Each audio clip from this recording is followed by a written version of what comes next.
Okay, the reason you guys don't have a cheat sheet, which now I've apparently given away an extra, oh, wait, no, we have to appoint a chair.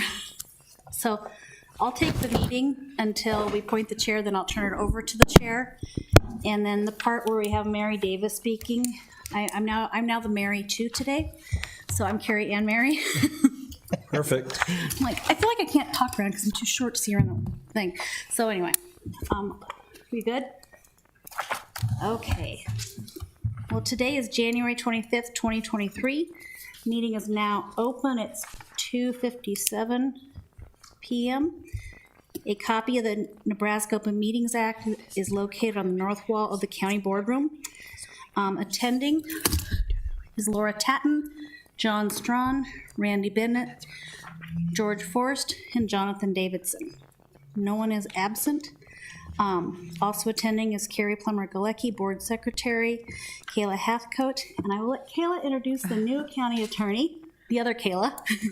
This is Kayla Starbuck. She started in our office on Monday, and she's just kind of getting in the lay of the land. So we'll see. We're trying to introduce her to everything and kind of figure out what she's interested in. So you may see her again, or she may really not like you guys. We don't know yet. But she started this week, so we're getting her started early. This is like day 3. And she's Kayla too, so Kayla too. yeah.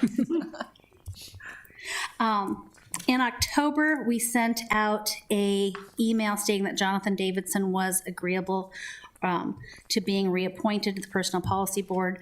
He was reappointed by the elected officials. His term will be January 1, 2023 through December 31st, 2027. Do I need to have a motion if that's? Okay, so no motion. Okay, we're going to move on to item 2 because Jonathan has been reappointed. Congratulations. Yay. Election of the chairperson. Do we have any nominations for a chairperson? I'd like to nominate George Forrest. I'll second the motion. Hang on, I gotta get caught up. Oh, wait a minute. Why did my, okay. So you nominated second. Who seconded that? Sorry. John. Okay. Do you want to take a vote? I think we need to close the nominations first. Or do we need to close nominations? Sorry. Do we have any other nominations?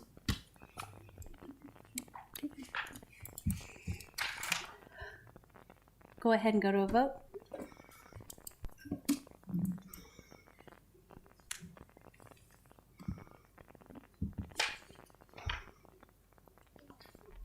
I have 5 for, 0 against. Motion carries. Do you want to give that to George? George is the cheat sheet now. Congratulations, George. Congrats.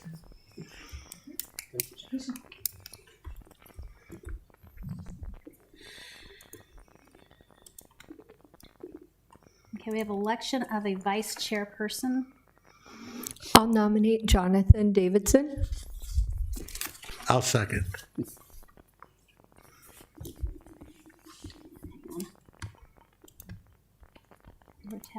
I'm sorry, who seconded it again? Thank you. I'll get faster at these buttons. Any other nominations? Send to vote.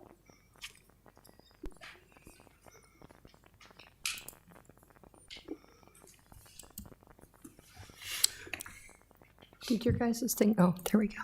Is it going now? Now it did. Now it did. Okay. Don't miss the meeting. It doesn't like me. I don't know what's going, there it goes. There it goes. 5 for, 0 against. Motion carries. Congratulations.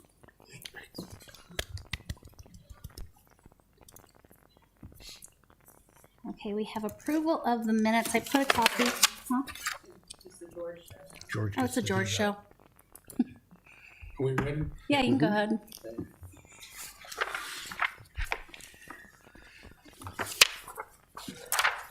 Meeting is now open at But you can skip all the way down. You can, to yeah, you can start item approval of the four. minutes. Item three? Four. Okay, Approval of the minutes from October 19, 2022, Personal Policy Board. I make a motion, we approve the minutes. I second. Okay, who went to motion? I'm sorry. Strawn, John?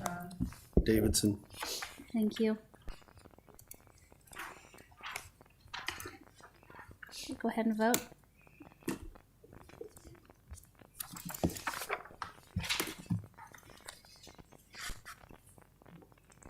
We have 4 yeas, 1 abstained. Motion carries.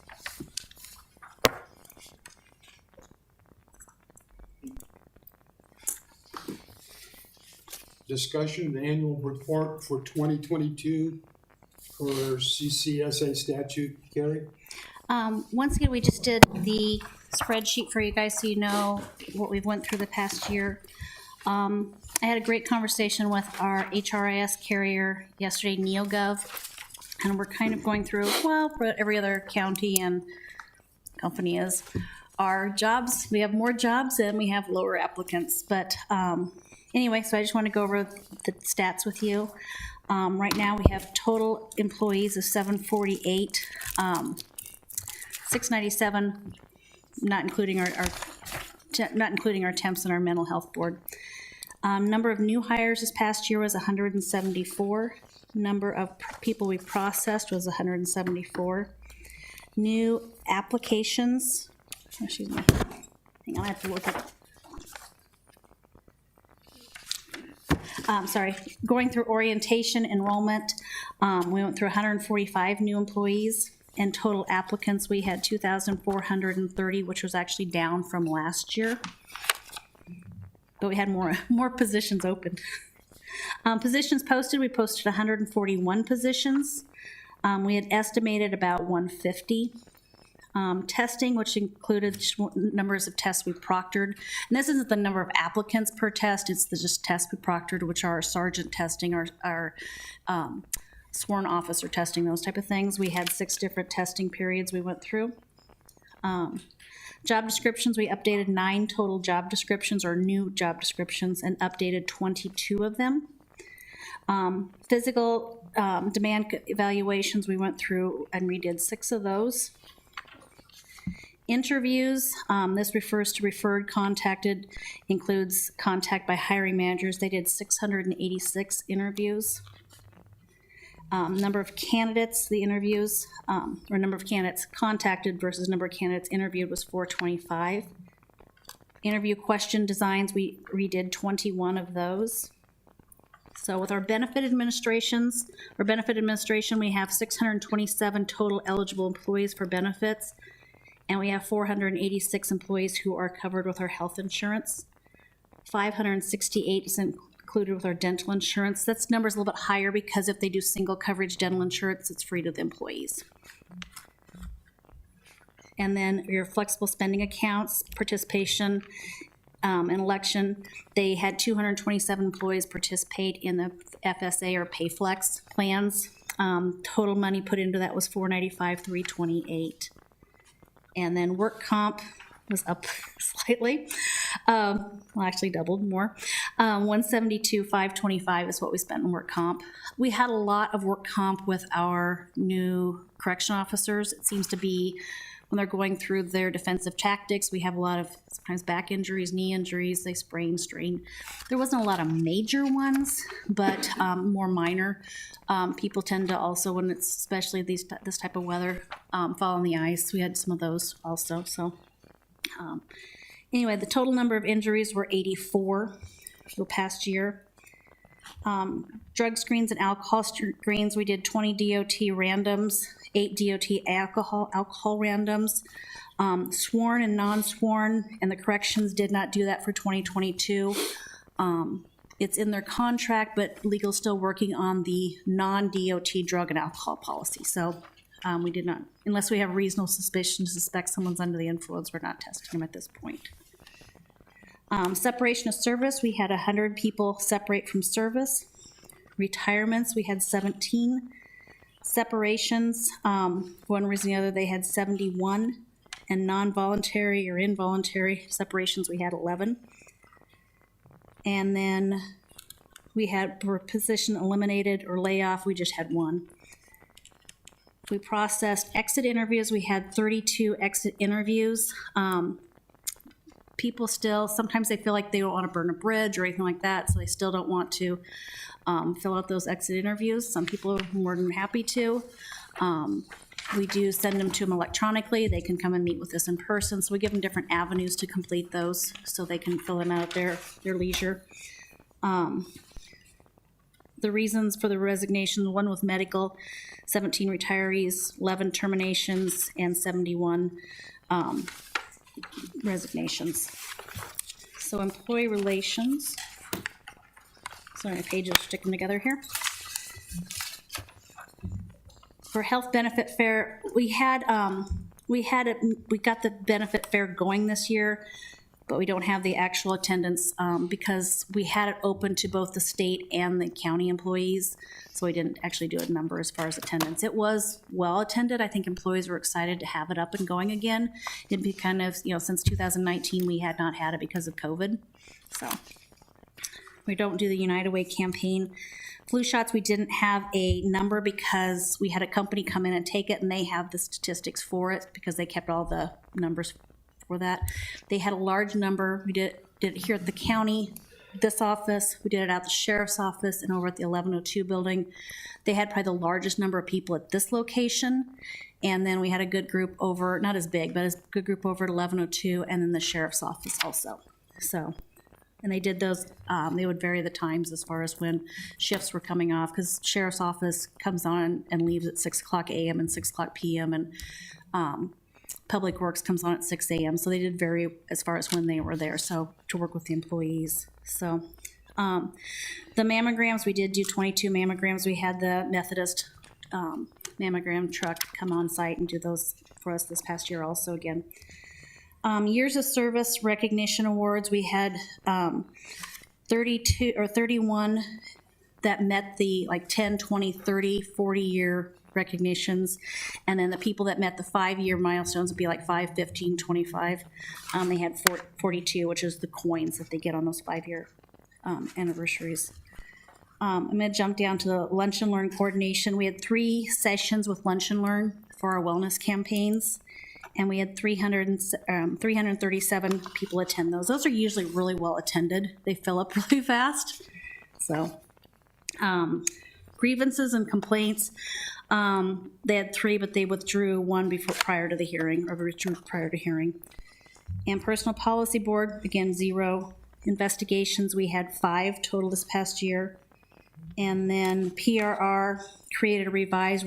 In the last meeting, we just revised 1 of them. And the PPM, which is under the unclassified, we have redone the travel, the cell phone, and the safety. Travel and cell phone are still under review by administration. The safety part we reviewed last time we met, and so that has went out to employees and they've signed the acknowledgement. Defensive driving through NERMA. We had 32 people complete that. EAP, we did send 1 person to EAP. Educational reimbursement. For the CPM course, that is a Certified Public Manager course through UNO. Something that we've really partnered with UNO on as far as we do to get a discount. Employees go through that. They're allowed to take that class because it is during the day.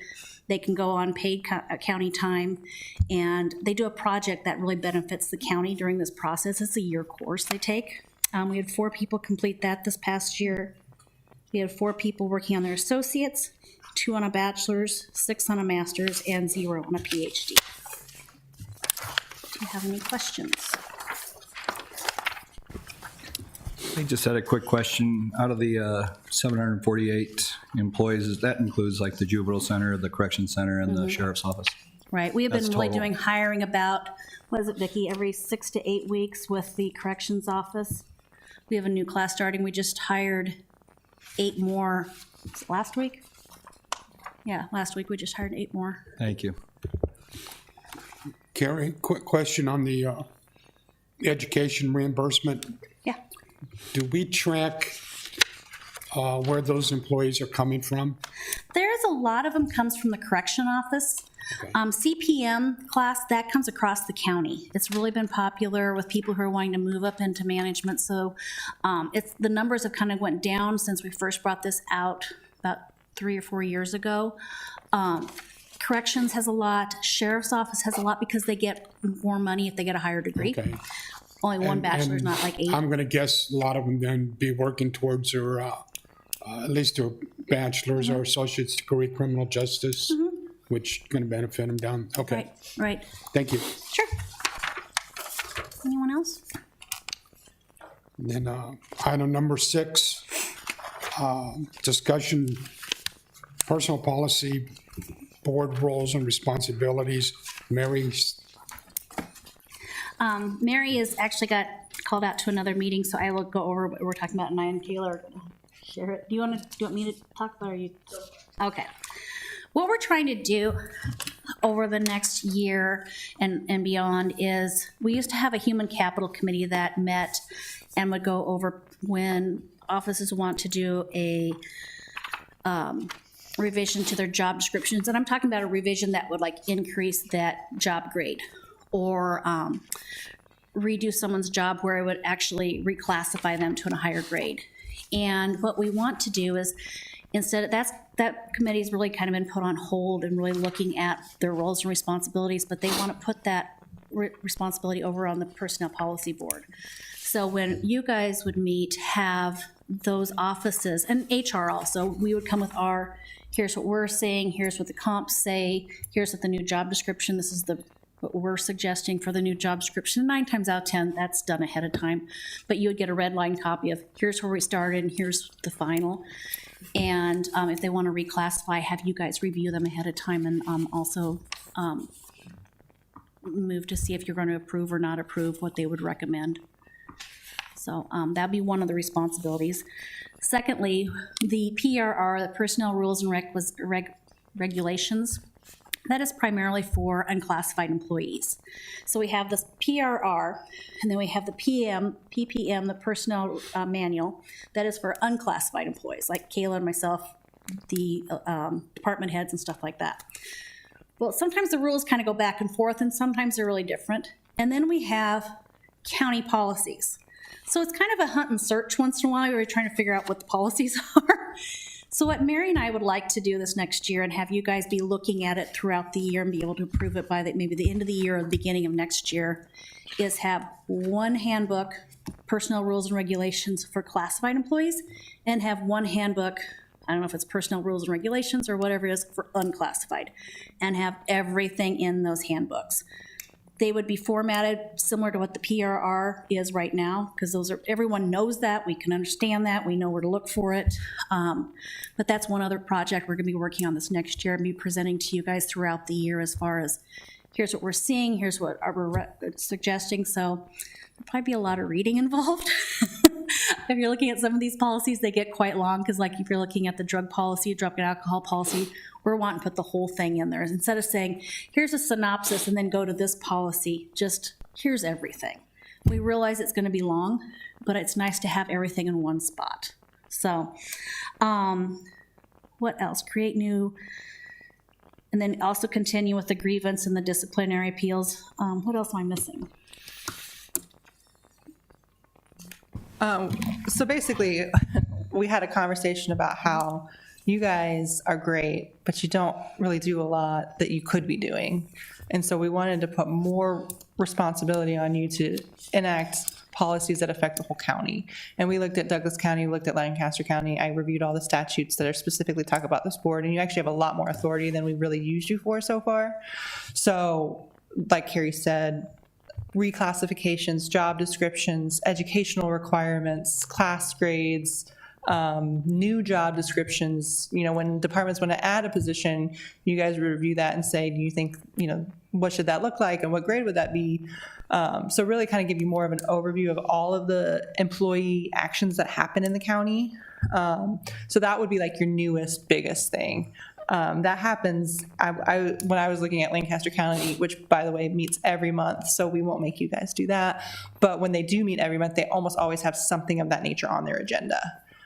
So it would be more of that kind of role, just to make sure that we're using you guys to your full capability and that you're benefiting, the county as much as you can, because, that's something we would really like to see. So that's probably the newest thing. Obviously with that, there's going to be overhauls of a lot of our current policy and like the way that they're written, there's going to be a lot of red line. And then on top of that, we're overhauling the manuals. So just trying to clean things up, make things clearer for employees, because there's a lot of questions, and sometimes you go to the PRR, sometimes you go to the PM, sometimes you go to collective bargaining agreement, and it's all over the place. So we want to really try to streamline it for employees, and we think that you guys would be really valuable asset in helping us do that. So that's really the main thing. Continue to do grievances like we've done, hearings when they come up, but that's probably the biggest thing. Do you need a motion, or this is just, This is we'll just a add to the agenda as we move discussion. Yeah. forward? Perfect. So as we move forward, obviously, like you do now, you'll get advance notice of what's going to be on the agenda. And then that way you can look ahead of time and see kind of what we're trying to do. I don't know in what order those things are going to come, but like Carrie said, the Human Capital Committee used to do that from like a budget standpoint and, from big county standpoint, but that was an inter-county committee. And so I think having it kind of brought out of that, and you guys look at big picture, that a lot of those responsibilities are going to go to you guys in the future. So hopefully when you come, you take a couple hours off work to be here, it's really productive couple hours, and that way we can knock out a bunch of stuff, and then it's not like you're coming and approving minutes and then, you know what I mean? So I would really like to see this board kind of beefed up in their responsibilities. So that's one of the things we're going to be working towards. We value your feedback. We want to have feedback that's not coming just from, the department head or from HR. We want to have an external source saying, is this really need to go to a higher class as far as the position, or is it fine as it is, or do you really need a bachelor's degree, or just really bring a different perspective to what we're looking at? I think that's a great idea. Falls within the scope of the assignment that this brain trust has. But with more paper to be reviewed and considered, I would also ask for greater timelines to do so and context. So as we're comparing jobs and reclassifications, things like that, if we can see the broader scope so we can actually contribute from a position of perspective. Perfect. As well as experience. Maybe I can do something where I would just send those, like saying, okay, this is where we're at today. It's 2 weeks before the meeting. I'm going to send this to you. Before the agenda even comes out, I'm going to send you the documents ahead of time. Great. Perfect. And I'm sure there will be some learning curves along the way as we try to do this as well. So any feedback is always helpful. Yeah, we may need to be open to meeting more than once a quarter, We could do that too. depending on what the workload will be. Sure. Well, I'm always here, so come anytime you want. Gail and I are here every day. Jonathan does not like that idea. Oh, I like meeting more often. That'd be great, particularly if we have a higher volume. There was a time when this committee wrote a lot of those policies, and we spent a lot of time on that. That's great, but there is a significant volume of reading, and so I'm one of those that tend to read it all, not just take it for granted, but so that's why they requested lead time. Do you want me to just give like a two, We get is a 2 lot of weeks, this, don't we? Yeah. is 2 weeks enough? Would that be a good lead time? Okay. Because I kind of have a cutoff date, even though if I don't have the agenda ready, I'd be like, okay, here's my cutoff date. I'm going to go ahead and send them. And then I'll be working it from here on and not have a cutoff date. That'll Yeah, work. 2 weeks is good. Okay. Great. Is there any other questions, comments? Motion to adjourn? So moved. Second. Moved and seconded? Hang on. Davidson Bennett. Thank you. I will get faster at that. Go ahead and vote.